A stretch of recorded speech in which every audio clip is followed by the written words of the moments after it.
You're looking to come to Prime, want to get your CDL, have my videos played a part in you wanting to get your CDL, put me down as a referral. Driver code Maturo, M-A-T-U-R-O.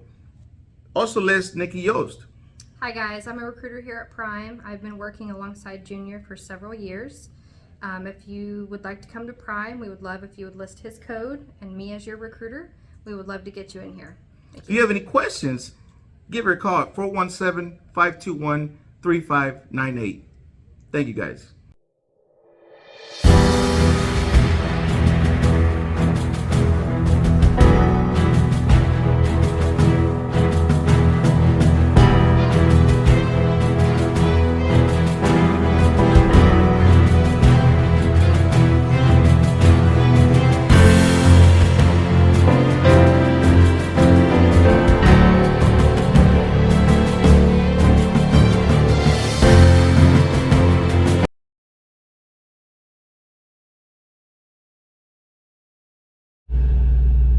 Alright guys, what is going on?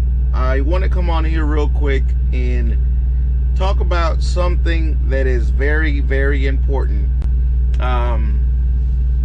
for everybody that drives. This is one of the things that I always teach myself. I teach this to my students.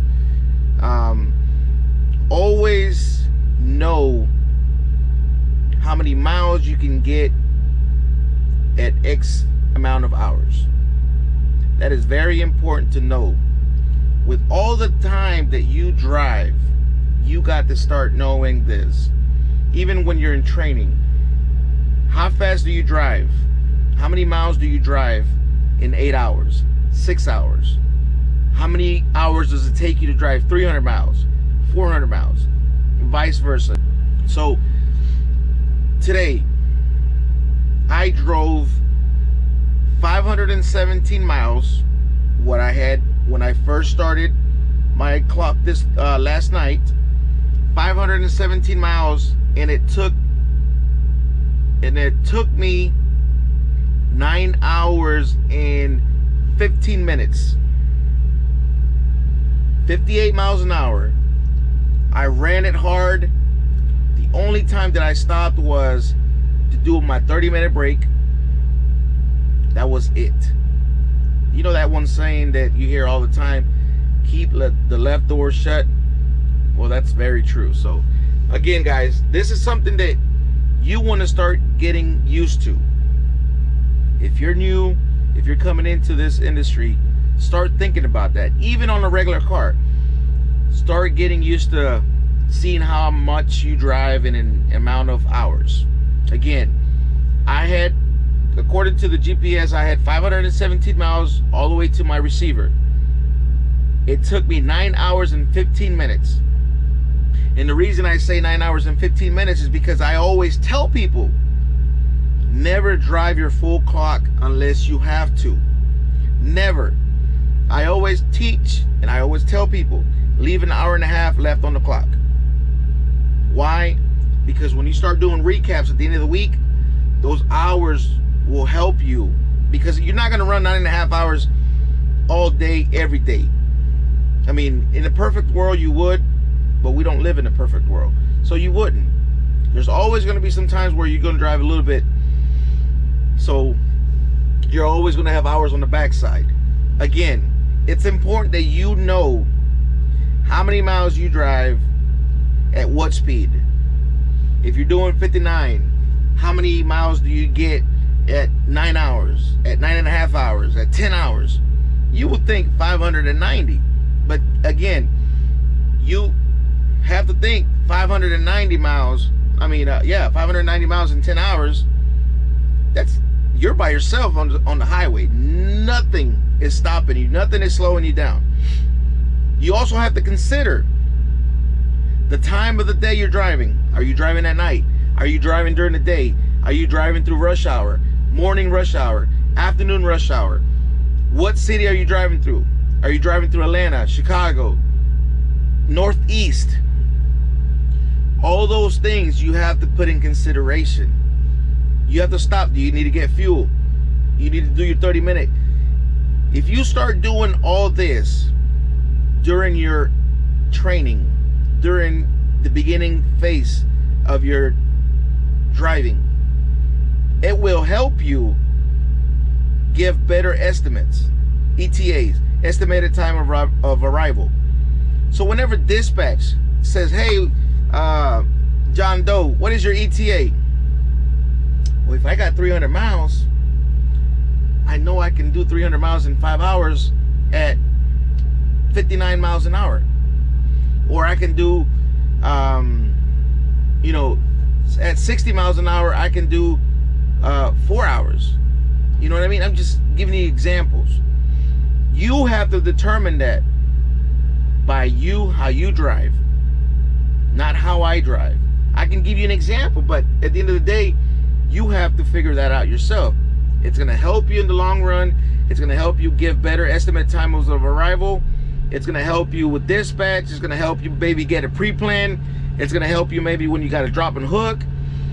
Trust me, it's going to help you with pre-planning, trip planning. It's going to help you with the overall. I'm telling you guys, if you're not doing this, start doing it. Start docking. How many miles did I run today? What time did I start driving? How long did it take me to drive this amount of hours? So I drove 9 hours and 15 minutes. And it took me, I stopped at 7:30 this morning. I started at 10:30. No, I started at 10 o'clock. No, I stopped at 8 o'clock. I'm sorry. So I started at 10 o'clock. I ended it at 8 o'clock. That's 10 hours. My situation. It took me 10 hours to drive 9 hours and 15 minutes. 9 hours and 15 minutes plus a 30 minutes break, a 30-minute break, 9 hours and 45 minutes. So really, I only have 15 minutes of slowdowns on the highway. You have to think I drove through the night. I was on 95 in North and South Carolina. So it's important that you understand where you're driving through. Is it raining? Is it, you know, dry? Is it foggy? All those things you have to think about. I promise you, if you're not doing it, start doing it, and you will be able to better plan yourself for the load, for dispatch, maybe get a pre-plan, whatever the case is. But it's going to help you in the long run, guys. So again, how many miles do you drive in 8 hours, 6 hours? How many miles do you drive in 10 hours? You know, how many hours does it take you to drive 400 miles? You know, you can go in reverse, vice versa. Again, all this is going to have an effect on how fast you drive. Are you driving 58, 55, 56, 65? If you're the pedal to the metal type of person, hey, it's all good. I'm the type that I like to save fuel, all right? And I'll show you what I'm getting right now, doing 58 miles to the gallon. All right, as you can see right here, this is what I'm getting currently. I've ran 524 miles and I did 10.4, running 58 miles an hour. And I've averaged 55 miles an hour. You see it says I drove 9 hours and 30 minutes because because I fueled up before I started my shift. Let me show you what the Qualcomm looks like.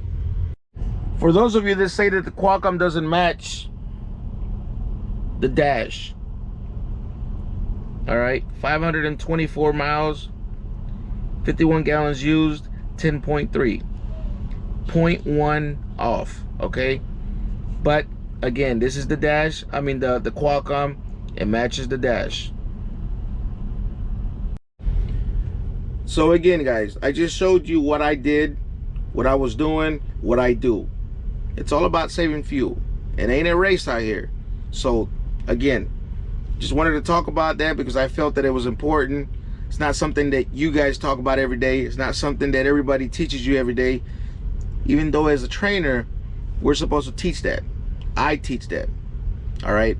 It's important because if I'm here with a student, you have to be able to tell me ETAs. And then I can relay that over to dispatch. Or if there's any issues with the ETA you're giving me, I'm going to give you feedback. So again, guys, if you're on your own, start doing this. It'll help you in trip planning. If you're in training, start doing this. It'll help you for when you get on your own, okay? Again, know how many miles you can drive in X amount of hours. And vice versa, okay? All right, guys. I hope this video helps. Think about it. If you have any questions, comments, let me know in the comment section below. Please like, share, and subscribe. And I appreciate you watching the video, guys. Thank you.